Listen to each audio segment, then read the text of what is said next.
Hi guys, in this video let me teach you how can you fix the Google Play Store has stopped. Google Play Store keeps stopping problem on your Android device. So without further ado, let's get right onto it.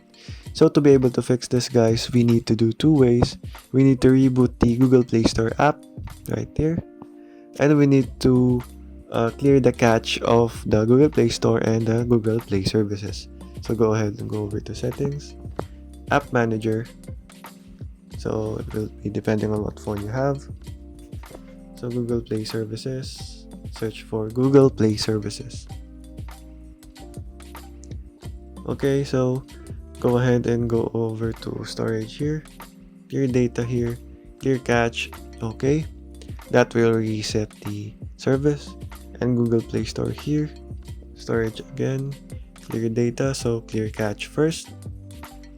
Okay, then proceed to clear all data and hit OK.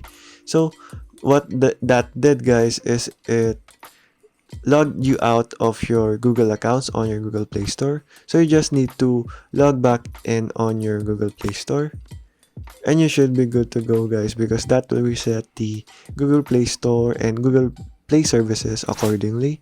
It will not delete any major things, major files or anything. So don't worry about that guys.